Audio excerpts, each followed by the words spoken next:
যেতে হয় এই সামান্য একটা সার্ভিসের জন্য। এটা হয়তো ঢাকায় সচিবালয়ে বসে হয়তো সবাই অনুভব করেন, হয়তো নিশ্চয়ই এদের সঙ্গে দেখা সাক্ষাৎ হয়, কিন্তু বাস্তবে যে পরিমাণ হয়রানি, এবং শুধু হয়রানি না, উৎপাত, দালালের উৎপাত, তার উপদালালের উৎপাত, বাড়িঘরের উৎপাত, গিয়ে গিয়ে উৎপাত, পুলিশের উৎপাত, নানা ভঙ্গি একটাকে কেন্দ্র করে কত রকমের যে উৎপাত মানুষের জীবনে আসে, এবং তার এমন থাকা এটা ছাড়া তার উপায় নেই, বাঁচার উপায় নেই। যত উৎপাতই হোক তাকে এটা গ্রহণ করে কাজটা করিয়ে নিতে হবে, এবং যেটা কয়েক মিনিটের কাজ সে বহুদিন ধরে এটা ঘুরিয়ে পেঁচিয়ে এটাকে করে। আজকে যেটা আমাদের মনের মধ্যে ছিল যে এটাকে, যেহেতু অনলাইন সার্ভিসের কথা আমরা সবার সঙ্গে বলেছি, কথা বলছি, সবাই উৎসাহ দেখছি, আমি মনে করছি কেন্দ্রীয়ভাবে একটা আনুষ্ঠানিকভাবে প্রাতিষ্ঠানিকভাবে এটা করা যাবে না কেন।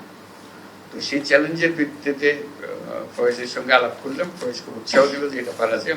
আমরা তো অন্তত খুব বিনীতভাবে দুই এক জায়গায় করি, দেখা যাক, না হলে মানুষ বলবো যে এটা করলো কিছু করলো। তো তারই প্রারম্ভ হবে আজকে, সেটাই জানা। এবং সবার যে উৎসাহ আছে জনে জনে যখন আলাপ করেছি সেটা আমি দেখেছি, আমাদের উৎসাহের কোনো কমতি নেই, কিন্তু কাজটা এগোতে পারছে না। অনেকে শুরু করে দিয়েছে, কিন্তু কাঠামোর অভাবে এটা হয়তো ছড়াচ্ছে না। আমরা চাচ্ছি যে এটা একটা কাঠামোগত লোক দিই তার, যাতে করে এর মাধ্যমে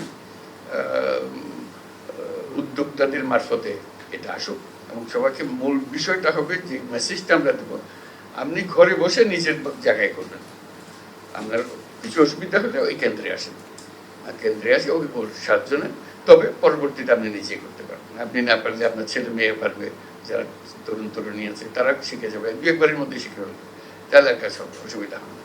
সেটাই ছিল আমাদের সুযোগ। আমি এখন ফয়েজকে বলবো তার আজকে মিটিংয়ের কিভাবে আয়োজন হয়েছে সেটা আমরা শুনবো ফয়েজের কাছে। যখন যাই লোকাল যারা বাংলাদেশি আছে ওখানে, তাদের সঙ্গে বৈঠক করি, কথাবার্তা বলি, তাদের সমস্যার কথা শুনি, এবং তার মধ্যে একটা কমন বিষয় হলো যে পাসপোর্ট রিনিউয়াল।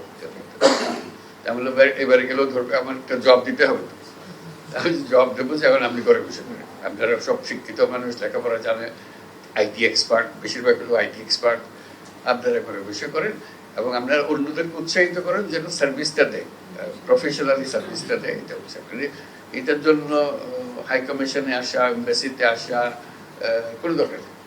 কাজে এইটা বলার জন্য তখন বললাম যে আমি তো যাবো, এই কথা বলবো, পারবে কিনা, বলে পারবো। তো সেটার এখন কিভাবে পারবে আমি জানি না, আমি বলবো যে এটা হবে, এটা বলে কাজে এখন হওয়ার দায়িত্ব তার, যে আবার আশ্বাস দিয়েছে যেটা হবে, কাজে এটা আমরা করে দেবো। এটাই হলো বিষয়টা। আর যে বলবে, যারা বলবে, কোনো অ্যাড্রেস করার দরকার নাই, অমুক অমুক অমুক, এগুলো একবার হয়ে গেছে, এটা শেষ। তারপরে যা করার করবে, খুব ইনফর্মালি আলাপ। মাঝে মাঝে বলবো কথা, এটা প্রসঙ্গে যে জাপান যাওয়ার প্রসঙ্গে, তো সেখানে আলোচনা প্রসঙ্গে জানলাম যে জাপান সরকার যারা জাপানি ভাষা বলতে পারে তাদের লেভেল আছে, লেভেল 1, লেভেল 2, এই বিশেষ লেভেল 4 পর্যন্ত যে পারবে তাকে ওটা পাস করলে নিয়ে যাবে, ঠিক আছে, বিষয় না। কাজে আমি বললাম যে তাহলে আমরা বসে আছি কারণ তাকে একদম জাপানি ভাষা শিক্ষক আর চলে যাক সেখানে, তারা বলতেছি নিয়ে যাবে। তো সেটা আমি আলাপ করে আসবো কীভাবে করবো। আমি যে প্রথমে আমরা 1 লক্ষ ছেলে মেয়ে টার্গেট করবো, এবং ওদেরকে বলবো শিক্ষক দাও, অথবা এখানে যারা শিক্ষকতা করতে পারে, যে দিতে পারে, যেভাবে হোক আমরা শিক্ষক জোগাড় করবো। ক্রমে ক্রমে এরকম যেটা শুরু করলাম ওইটা ওইভাবে শুরু হবে, আস্তে আস্তে একটা শুরু হবে। এবং একবার শুরু হলে বলছি এটা থামবে না, যত দিতে পারেন আমরা দিতে থাকবো, আপনাদের সংখ্যা। আমি 1 লক্ষ দিয়ে শুরু করতে চাচ্ছি, 1 লক্ষ টার্গেট করে, 1 লক্ষ তো রাতারাতি হবে না, আমরা শুরু করবো হয়তো 200-500 দিয়ে শুরু করবো, আস্তে আস্তে আরো 1000 হবে, লাখ হবে, ইত্যাদি ইত্যাদি যাবো। এইটাও আরেকটা সুযোগ, শুধু একটা ভাষা শেখা, এবং তারা সেটা শেখাবার জন্য যা যা আয়োজন লাগে সেটা করে দিতে পারবে, এবং সেটা করা। এটা যে কত রকমের সুযোগ আছে, এটা একবার করতে পারলে এই ধরনের কাজ তরুণ উদ্যোক্তাদের নিয়ে আমরা বহুদূর যেতে পারি। সেটা জানিয়ে রাখলাম। সাফল্য কী হবে যাওয়ার পরে কথা হবে, তাদের সঙ্গে ফিরে আসে জানাতে পারবেন। আমরা আবেদন জানাচ্ছি, আপনি ঘরে বসেই আপনার ট্যাক্স দেন, আপনি ঘরে বসেই করেন। আমি যদি ঘরে বসেই করি, আমার তো দিয়ে দিছো লাইসেন্স, আমি সব করতে পারতেছি, কাজে আমি একজনকে করে দিতে দোষটা কি? আবার এত কন্ট্রোল কিসের জন্য? কি আমি করতেছি, আমার দিয়ে দিছো আমি করতেছি, আমার ছোট মেয়ে সে গিয়া পাড়ার সব একটা করে দিয়ে আসে, ও জানে ওর একটু ধরো করে দিতে পারে। সেটা যদি হয় তাহলে ভয়টা অত ভয় আর নাই, যে আমি তো নাগরিকের কাছে দিয়ে দিয়েছি, বলছি আপনি ঘরে বসে এটা করেন, এই তোমার যত ভূমি মন্ত্রণালয় যত কিছু আছে সব পেছনে হলো যে আপনি ঘরে বসে করবেন, আমি অনলাইন করে দিয়েছি, আপনি সব এখানে পাবেন। আমরা শুধু এটাকে সিস্টেমেটিক করছি, অনেকে ভয় করতেছে না, বা এখনো সে ভয় থেকে সে বেরিয়ে আসতে পারতেছে না, বের করে আনার জন্য এটা কয়েকদিন পরে দেখবে যে এটাও রিলেভেন্ট হয়ে গেছে।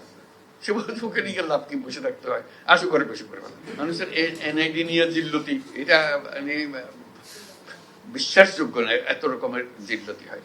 এখন আমরা বলছি যে সব হাসপাতালগুলোকে এম্পাওয়ার করে দাও এবং বাধ্যতামূলক করো, সন্তান জন্ম হলে তোমাকে এনআইডি সবকিছু রেডি করে দিতে হবে, জন্ম সনদ তাকে ওখানে দিয়ে দিতে হবে, সার্টিফিকেট দিতে হবে, অমুক তারিখে এই হাসপাতালে এটা হয়েছে। দায়ী যারা আছে তাদেরকে বলতে হবে যে তোমাকে এই কাজটা করে দিতে হবে, এটা তোমার বাধ্যতামূলক। তা না হলে ওই 60 বছর বয়সে বলে জিজ্ঞেস করে আমরা জন্ম তারিখ, বলে আমার তো জন্ম তারিখ কিছু জানি না, তো দাও একটা বসে যেত, কত বয়স, কত 60 70 কিছু একটা হবে। মানুষ নিজের নাম জানে না, এদের নিয়ে আমাদের কাজ করতে, নিজের নাম জানে না। আমাদের অভিজ্ঞতা, আমাদের কাজের মধ্যে অভিজ্ঞতা হলো যে আপনার নাম বলেন,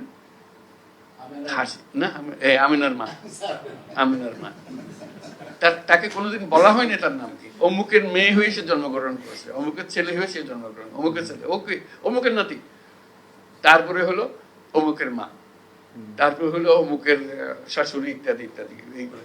কাজে নাম তার নাই, কাজে তাকে নাম দেওয়া, তারিখ স্থাপন করা, আমাদের যত এনআইডি আছে তার মধ্যে 50% হলো যে বুয়ার জন্ম তারিখ, আরো বেশি হইতে পারে, আর আমার জন্ম তারিখ তো আমাদের জানা নেই কেউ।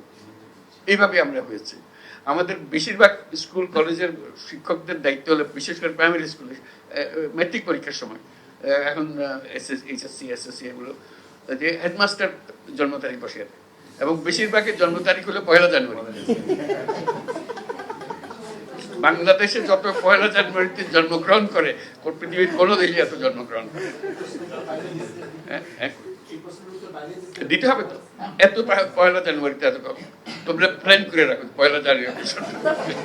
আমি খুব এক্সাইটেড আজকের দিনের জন্য, সবাই মিলে এসেছি আমরা, একটা বড় রকমের কাজ এটা, যাতে করে আমরা জানি যে আমরা যে যাত্রা শুরু করলাম এটা সবার কাছে আমরা পৌঁছে দিতে পারবো, এটা একটা ঢেউ শুরু হবে, যাতে করে সার্ভিসগুলো নিশ্চিত মনে এবং সঠিকভাবে সেই সার্ভিসগুলো পায়, কোনো রকমের উৎপাতের মধ্যে দিয়ে তাকে হয়রানির মধ্যে দিয়ে যেতে না হয়।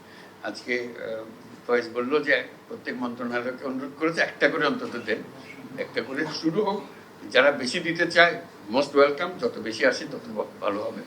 তো কেউ যদি পরীক্ষা করতে চায় একটা দিয়ে দেখি না আবার কি বিপদে ফেলে আমাদেরকে, সেটা আমাদেরকে নিয়ে টানাটানি করবে, দ্যাটস অলসো ওয়েলকাম।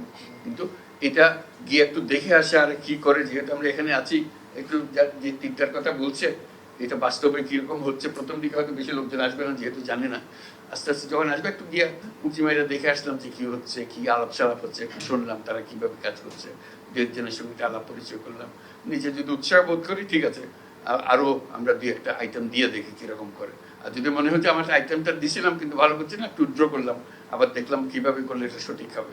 এইভাবে আমাদের একদম ঘরের ভেতরে বসে থাকলে তো এটা করা যাবে না। আমরা বলছি অনলাইন, আমরা কিন্তু বলে যাচ্ছি অনলাইন দিচ্ছি, ঘরে বসে করুন, এটা ঘরে বসে চাইতো আরো ঘনিষ্ঠ, এটা ঘরে বসে করা তো তার কোনো নিয়ন্ত্রণ আমি খুঁজেও পাচ্ছি না, এটা অন্তত গিয়ে দেখে আসতে পারতেছি কে কি করছে, কিভাবে হচ্ছে, কয়টা করেছে, কি ধরনের সার্ভিস লোকে পছন্দ করছে।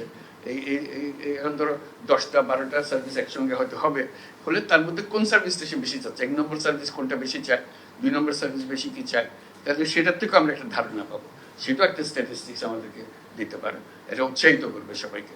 কাজে এটা যাতে নিশ্চিত হই আমরা ত্রুটিমুক্ত থাকি, যাতে করে কেউ না বলে যে না এটা চালানো যাবে না, এর দূর অগ্রসর হওয়ার পরে চালানো যাবে না, decision not be very welcome decision. কাজে আমাদের নিশ্চিত হতে হবে যেটা করছি সঠিকভাবে করছি, এখানে ভুল করার সম্ভাবনা অতি অতি অতি নগণ্য, এটা অলমোস্ট নীল, এই পর্যায়ে নিয়ে যেতে হবে, তখন বর্ষা আসবে সবার জন্য। আজকের মধ্যে এখানে আমরা সমাপ্ত করি, সবার জন্য একটা হাততালি একসঙ্গে।